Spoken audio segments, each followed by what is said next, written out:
I will not change how I eat. I will not change the faith that I am proud to belong to. But there is one thing I will change. I will no longer look for myself in the shadows. I will find myself in the light. नमस्कार, मैं रवीश कुमार। क्या धर्म को राजनीति से अलग किया जा सकता है और धर्म को राजनीति से क्यों अलग करना चाहिए? इन दोनों सवालों का जवाब ज़ोहरान ममदानी के चुनाव प्रचार, उनके मुद्दों, बयानों और जीत से मिल जाता है। धर्म के नाम पर नफरत फैलाने वालों, भय के सहारे जीतने वालों को ममदानी ने हरा कर जवाब दिया। राजनीति से भले धर्म की पूरी विदाई नहीं हुई है, लेकिन धर्म के नाम पर नफरत की राजनीति की बड़ी हार तो हुई ही। ममदानी जिस ताज़ी हवा की बात कर रहे हैं, ये वही हवा है जिसका इंतजार दुनिया के कई देशों में किया जा रहा है। ममदानी ने साबित कर दिया कि धर्म को राजनीति से दूर किया जा सकता है। ऐसा नहीं है कि ममदानी ने अपनी मुस्लिम पहचान छिपाई या उसके नाम पर वोट मांगा, दोनों नहीं किया। उनके समर्थकों ने उनसे यही कहा कि वे मुस्लिम पहचान को लेकर लगाए जा रहे आरोपों पर चुप रहें, ज्यादा ना जवाब दें। लेकिन ममदानी बोलते रहे, न्यूयॉर्क के वोटर से इस पर बात की, कहा कि वे मुसलमान हैं, लेकिन वे इस राजनीति के जरिए उसी सम्मान और बराबरी की चाह रखते हैं जो दूसरे न्यूयॉर्कर चाहते हैं। हर न्यूयॉर्कर चाहता है कि उसके साथ सम्मान के साथ पेश आया जाए। उसी तरह ममदानी भी चाहते हैं। वे यह भी बताते हैं कि मुसलमान के नाम पर केवल वही गैर बराबरी और अपमान का सामना नहीं कर रहे, बल्कि दूसरे कारणों से न्यूयॉर्कर भी इसी तरह की उपेक्षाओं के शिकार हैं और वे सभी के लिए लड़ेंगे। ये ममदानी का ही बयान है, जिसमें कहते हैं कि समस्या यह नहीं कि न्यूयॉर्क में मुसलमान का तिरस्कार किया जाता है, बहुत से ऐसे न्यूयॉर्कर का भी तिरस्कार होता है जो मुसलमान नहीं है। समस्या यह है कि मुसलमान अपनी गरिमा पर की जाने वाली चोट को पचा जाते हैं। मैं मुसलमान हूं, मगर मुस्लिम उम्मीदवार नहीं हूं। मैं एक ऐसा उम्मीदवार होना चाहता हूं जो न्यूयॉर्क के हर बंदे के लिए लड़े। मैंने चुनाव प्रचार के दौरान हर क्षण लोगों के साथ हो रहे अपमान को महसूस किया है। अगर मैं सभी के मुद्दे उठा सकता हूं, तभी मैं खुद को नेता कह सकता हूं। ऐसा नेता जो एक एक न्यूयॉर्कर की आवाज बने, चाहे उसकी चमड़ी का रंग कुछ भी हो, धर्म कुछ भी हो, या वह कहीं भी पैदा हुआ हो। Since I announced my candidacy for mayor 1 year ago yesterday, I've sought to be the candidate fighting for everyday New Yorkers, not simply the Muslim candidate. I've carried these indignities with me each moment of this race, doing so all the while as the first major Muslim candidate for mayor in New York City history. I thought that if I could build a campaign of universality, I could define myself as the leader I aspire to be, one representing every New Yorker, no matter their skin color or religion. I thought if I worked hard enough, it would allow me to be that leader. Mamdani ने खुलकर बताया कि New York के 10 लाख मुसलमान क्या महसूस करते हैं। साफ साफ कहा कि कोई भी कभी भी किसी मस्जिद के खिलाफ हिंसा भड़काने लग जाता है। शहर के निर्वाचित प्रतिनिधि ऐसी टी शर्ट बेचने लग जाते हैं जिन पर लिखा होता है, ममदानी को देश से ही निकालो। 10 लाख मुसलमानों को हर दिन महसूस कराया जाता है कि वे अपने ही घर में मेहमान हैं। ममदानी ने न्यूयॉर्क में जिन धारणाओं को हराया है, वो सभी भारत की राजनीति में प्रचुर मात्रा में मौजूद है। नफरत की राजनीति अलग अलग नाम बदलकर भारत में एक ही थीम पर टिकी हुई है। कभी पाकिस्तान भेजने की बात करती है, कभी घुसपैठिए की। भारत में भी विपक्ष के नेताओं को मुस्लिम पहचान में ढाल कर दिखाया गया और इसका असर उन पर ही पड़ा। अब ऐसे कई नेता अपने आसपास किसी मुस्लिम नेता को रखते भी नहीं, टिकट तो कम ही दिया जाता है। ध्रुवीकरण की राजनीति के विरोधी भी 10 कदम मुस्लिम नेताओं को पीछे रखते हैं। ममदानी 4 कदम आगे जाकर इसका मुकाबला कर रहे थे। उन्होंने उन मुद्दों की पहचान की जिससे न्यूयॉर्क के लोग रोज जूझ रहे हैं। इसलिए कहा कि बस सेवाओं को फ्री करेंगे, क्योंकि आम लोगों के लिए इसका खर्चा उठाना मुश्किल है। साथ ही उनके समय की भी कीमत है, तो बसों की रफ्तार बढ़ाई जाएगी ताकि समय से काम पर पहुंचें और उन्हें नुकसान ना हो। न्यूयॉर्क में हर दिन 13 लाख लोग बस में यात्राएं करते हैं, लेकिन बस की रफ्तार धीमी होने के कारण समय से काम पर या घर नहीं पहुंच पाते।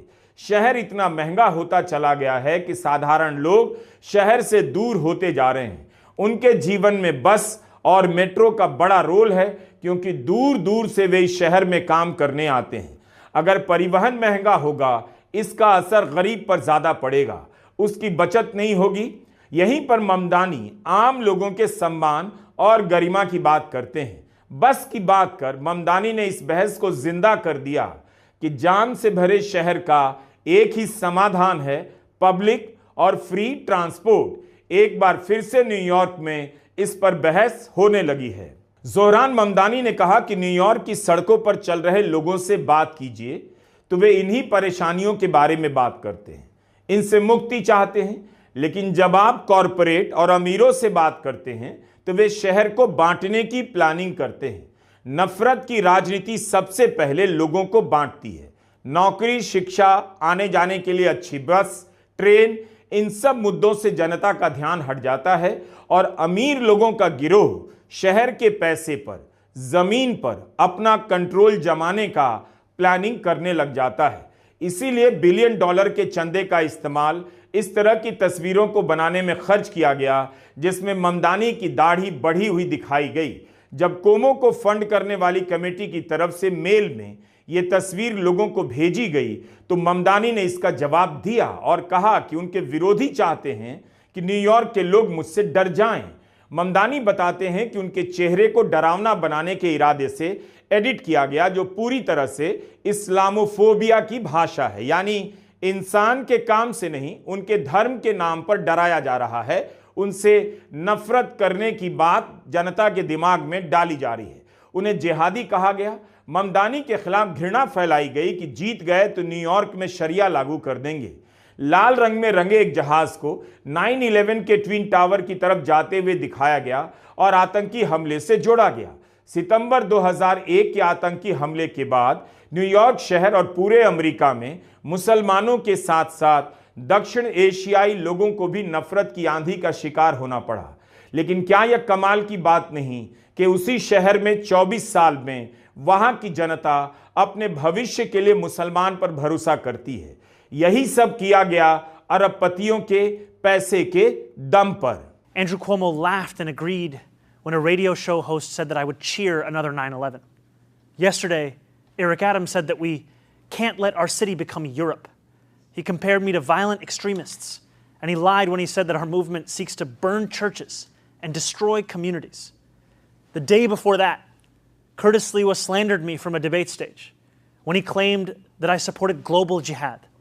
And every day, Super PAC ads imply that I am a terrorist or mock the way I eat. Mamdani की जीत साबित करती है कि धर्म के नाम पर जो राजनीति चल रही है उसके पीछे कॉरपोरेट का बड़ा पैसा लगा है। वही पैसा झोंक रहा है।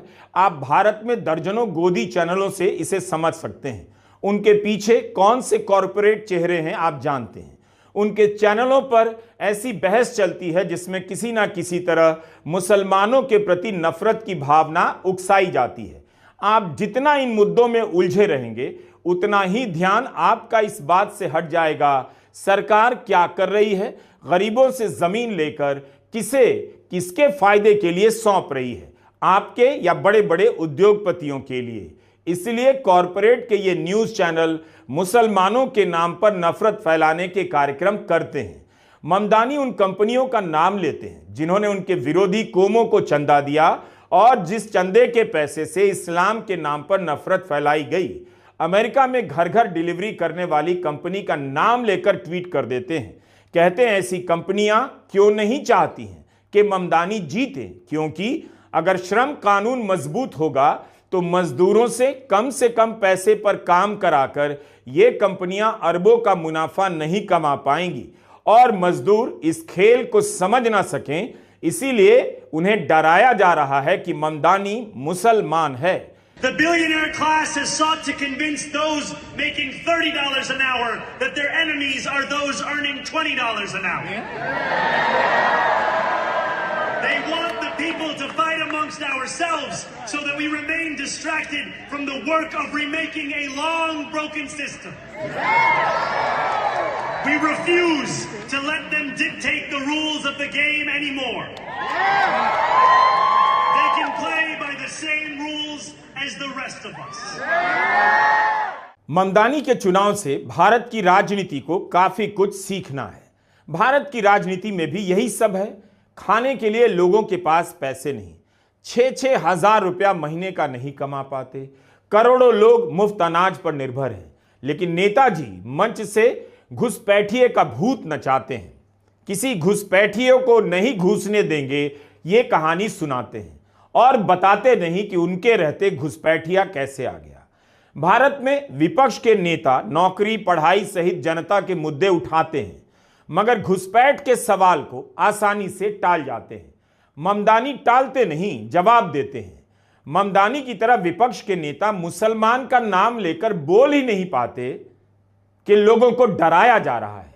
कभी कभी नेता बात करते हैं, लेकिन ममदानी की तरह लगातार नहीं। उन्हें लगता है मुसलमान का नाम लेने से, उसका नाम लेकर उसका पक्ष लेने से चुनाव उनके खिलाफ चला जाएगा। मगर ममदानी इस राजनीति और राजनीति के इस डर का विरोध करते हैं।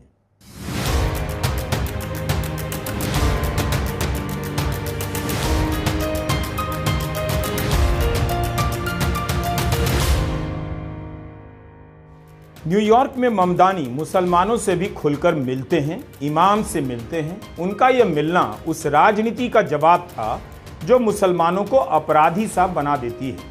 जिस राजनीति के दबाव में भारत में नेता किसी मुसलमान धर्मगुरु से सबके सामने मिलते तक नहीं, मुसलमानों के कार्यक्रम में भी जाने से बचते हैं। भारत में तो ऐसे बहुत से लोग हैं जो न्यूयॉर्क में ममदानी की जीत पर खुशी मना रहे हैं, लेकिन वे भी नहीं चाहते कि भारत में विपक्ष का नेता किसी मुसलमान के साथ दिन रात नजर आए। ममदानी इस तरह के वैचारिक कंफ्यूजन के शिकार नहीं है। अमेरिका का एक नागरिक संगठन है इक्वालिटी लैब्स। इसने एक अध्ययन किया कि इंटरनेट की दुनिया में ज़ोहरान ममदानी के खिलाफ किस तरह नफरत फैलाई गई। इसकी रिपोर्ट के अनुसार ममदानी की मुस्लिम पहचान को लेकर नफरत और भय पैदा करने वाले 11.5 लाख पोस्ट पैदा किए गए। अगर लोग धर्म के आधार पर नफरत ना कर पाएं तो उनकी दूसरे तरीके से मदद की गई। ममदानी को कम्युनिस्ट बताने के लिए 14 लाख पोस्ट किए गए। इन दो प्रकार के टॉपिक पर जो पोस्ट किए गए उनकी रीच 150 अरब बताई जा रही। इस स्केल पर नफरत फैलाने की कोशिश हुई और तब भी न्यूयॉर्क की जनता ने उस नफरत को नकार दिया। धर्म के नाम पर झूठ और नफरत की राजनीति की बहुत बड़ी हार हुई है। इसीलिए न्यूयॉर्क का चुनाव जनता के मुद्दों की जीत का चुनाव बन गया है। Zohran Mamdani will build a better future for all New Yorkers. Zohran has a plan to make New York City affordable by freezing the rent for rent-stabilized tenants, creating fast and free buses, delivering cheaper groceries, universal child care. That's why on November 4th, vote for Zohran Mamdani because this is our city. यहां ममदानी के भाषण का एक हिस्सा आपको सुनाना चाहते हैं। भाषण अंग्रेजी में है, लेकिन समझना मुश्किल नहीं। ध्यान से सुनिए, वे कितनी मेहनत करते हैं जनता को समझाने में कि मुसलमान के नाम पर नफरत फैलाई जा रही है ताकि जनता के हित की बात कोई ना करे।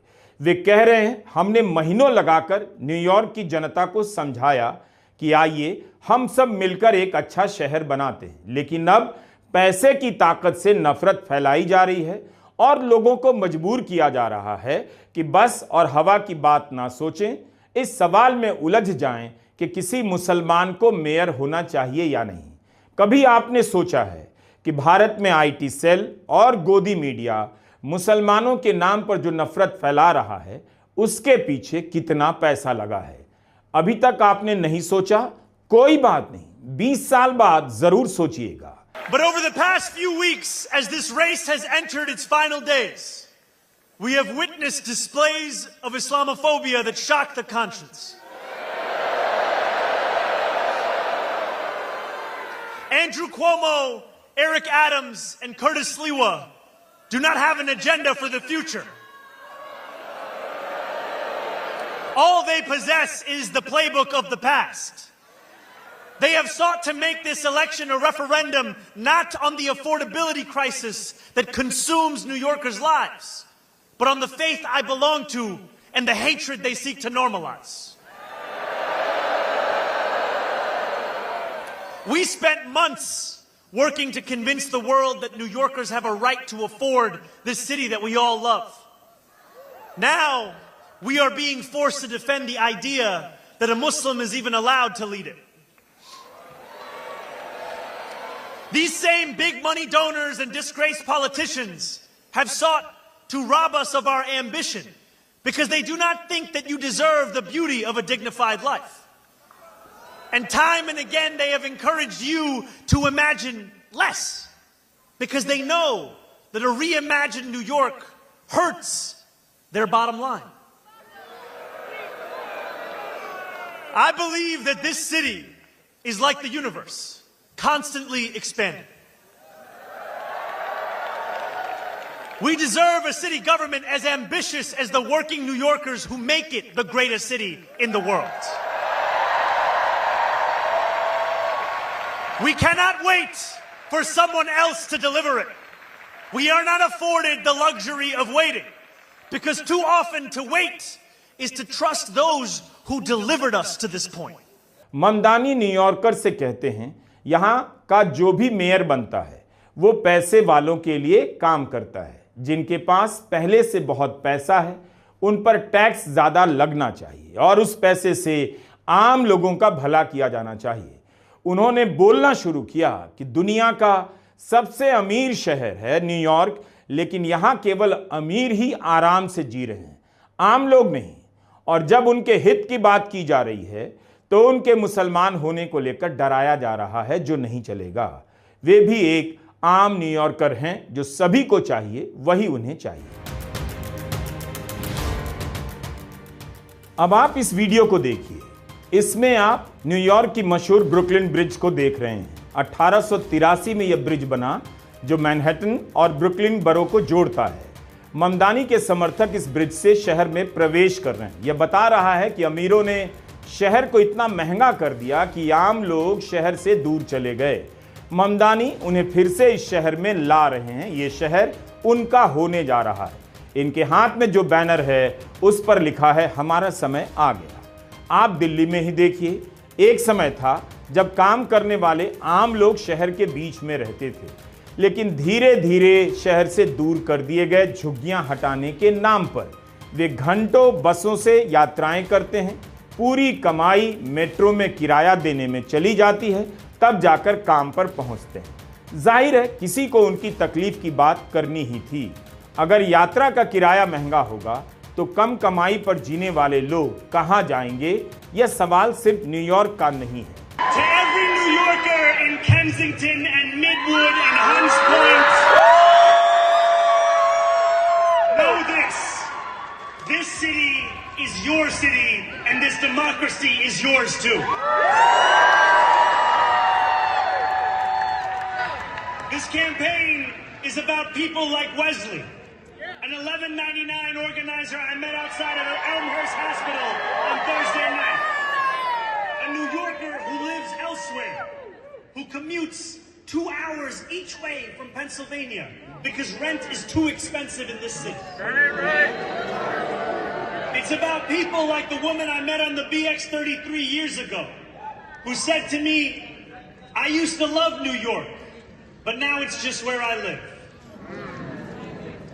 And it's about people like Richard, the taxi driver I went on a 15-day hunger strike with outside of Somerville, who still has to drive his cab 7 days a week. My brother, we are in City Hall now.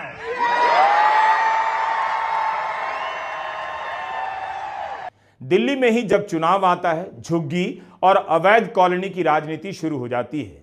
लेकिन कोई इन जगहों में सुविधाओं की बात नहीं करता। यहां रहने वाले लोग क्या सम्मानजनक स्थिति में रहते हैं? अब दिल्ली में देखिए, दिवाली के समय से हवा में जहर की मात्रा बढ़ी। लोग अपने फोन में हर समय देख रहे हैं आज दिल्ली की हवा में जहर की मात्रा कितनी है, लेकिन कहीं कोई आवाज नहीं। राहुल गांधी ने भी वायु प्रदूषण पर काम करने वाले व्योमेश झा से इंडिया गेट पर जाकर बात की, वीडियो बनाया, कारणों को जाना, लेकिन तब भी यह मुद्दा जनता की आवाज नहीं बन सका। उनकी ही पार्टी के लोग इस वीडियो को नहीं देख रहे होंगे। आखिर दिल्ली की हवा में जहर है, लोग बीमार पड़ रहे हैं, बड़ा मुद्दा क्यों नहीं? पर्यावरण मंत्री भूपेंद्र यादव पर मीम बन रहे हैं, लेकिन उन्हें क्यों नहीं लगा कि जनता कितनी परेशान है? कुछ तो बोलना चाहिए। डॉक्टर कह रहे हैं अस्पतालों में सांस की तकलीफ वाले मरीजों की संख्या बढ़ती जा रही है। सभी को पता है कि जहर से सबका फेफड़ा खराब होगा, तरह तरह की बीमारियां होंगी, लेकिन चुप्पी छाई हुई है। आम आदमी पार्टी के नेता सौरभ भारद्वाज रोज इसे लेकर कोई ना कोई खुलासा करते हैं, लेकिन शहर चुप्पी मार जाता है। It's actually almost in hundreds of kilometers. 50% प्रदूषण जो है दिल्ली के एम्बिएंट एयर कंट्रीब्यूशन जो है वो vehicular pollution. It's a national problem. There are many cities that don't even measure. The air quality monitors, half the time they don't work. When they work, they peak out at 500 when you and I are breathing 1500. The damage is taking place throughout the year. Rahul Gandhi ने video बनाकर एक नए तरीके से कोशिश की इस मुद्दे को उठाने के लिए, लेकिन क्या वो काफी था? आखिर विपक्ष को भी सोचना होगा, हवा का मुद्दा केवल आम आदमी पार्टी या कांग्रेस या बीजेपी का तो नहीं है। बीजेपी के समर्थकों को भी खांसी होती होगी, वह भी बीमार पड़ते होंगे, और जो इन तीनों को पसंद नहीं करते वे भी बीमार पड़ते होंगे। यानी सबका फेफड़ा खराब हो रहा है, फिर भी यह मुद्दा दिल्ली में नहीं बन रहा। ममदानी ने कैसे अपने 3 सवालों को सबका मुद्दा बना दिया? फ्री बस, रेंट फ्रीज और सरकारी दाम पर ग्रोसरी और फ्री चाइल्ड केयर पर फोकस रखा। इस वीडियो में आप देख सकते हैं जब ममदानी सड़कों पर उतरे तब लोगों ने उन्हें नोटिस भी नहीं किया। ट्रंप के चुनाव जीतने के बाद सड़कों पर लोगों से बात करने चले गए कि उनकी पार्टी ने क्या गलती की और उनके क्या मुद्दे होने चाहिए। कई लोग ममदानी की तरफ देखते भी नहीं, और 1 साल बाद वही शहर इस नेता को जिताने के लिए 50 साल में सबसे अधिक मतदान करता है। यह कोई चमत्कार नहीं था। दुनिया में सियासी प्रचार अभियानों का किस्सा ऐसे अनेक उदाहरणों से भरा पड़ा है। ममदानी ने जो किया वह पहली बार नहीं था, लेकिन जो भी किया उसे पूरी निष्ठा से किया। जनता के उन मुद्दों की बात की, इतनी बार की कि लोग खुद उनके लिए आगे आ गए। ट्रंप की जीत से जो लोग टूट गए, ममदानी ने उनके भीतर आशा का संचार खड़ा कर दिया।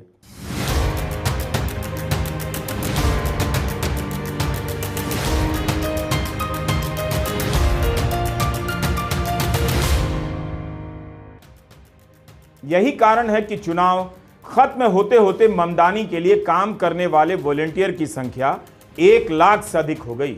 लोग खुद ममदानी के प्रचारक बन गए, घर घर जाने लगे।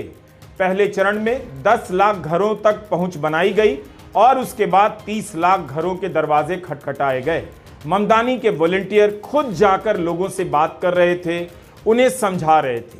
100 साल लगाकर इसके लिए आरएसएस जैसा संगठन बनाने की जरूरत नहीं पड़ी, शाखा नहीं चलानी पड़ी, ना आजीवन किसी को प्रचारक बनाना पड़ा। बस एक सही समय में सही मुद्दों को उठाया गया। जनता के बीच एक व्यक्ति जाता है, जनता उसके लिए पार्टी बन जाती है। ममदानी की जीत इरादों की जीत है और उससे भी बड़ी नीयत की जीत है। इस दौर में जब सोशल मीडिया और मीडिया को ही राजनीति के प्रचार का जरिया माना जाता है, ममदानी ने घर घर जाकर प्रचार करने की बहुत पुरानी राजनीतिक प्रथा को दोबारा से जीवित कर दिया। कई बार पुरानी चीजों को फिर से नए स्केल पर करना पड़ता है। राहुल गांधी ने भारत जोड़ो यात्रा की, 5 महीने से अधिक तक चलते रहे पैदल। पदयात्रा करने वाले राहुल पहले नेता नहीं थे और उनके बाद भी कई नेता आएंगे जो पदयात्राओं पर निकलेंगे। अमेरिका में आज भी प्रचार टीवी के जरिए होता है। बहुत सारे नेता स्कूल के छात्र की तरह सुबह सुबह तैयार होकर टीवी के स्टूडियो में पहुंच जाते हैं, लेकिन ममदानी ने वहां पर डोर टू डोर कैंपेन को नया रूप दे दिया। इस कैंपेन के जरिए उन्होंने अमेरिका के गोदी मीडिया को भी हरा दिया। 1 साल पहले जिस शहर की जनता नफरत की आंधी में सिमट गई थी, उसी शहर की जनता आंधी बनकर निकलती है और नफरत को उड़ा ले जाती है। वरना मेयर के चुनाव को कौन पूछता है? भारत में तो कम से कम कोई नहीं पूछता तो लोग इसी पर हर दिन बहस करते। मुंबई जैसे बड़े शहर में 2022 के बाद मेयर क्यों नहीं है? मेयर का चुनाव क्यों नहीं हुआ? नमस्कार, मैं रवीश कुमार।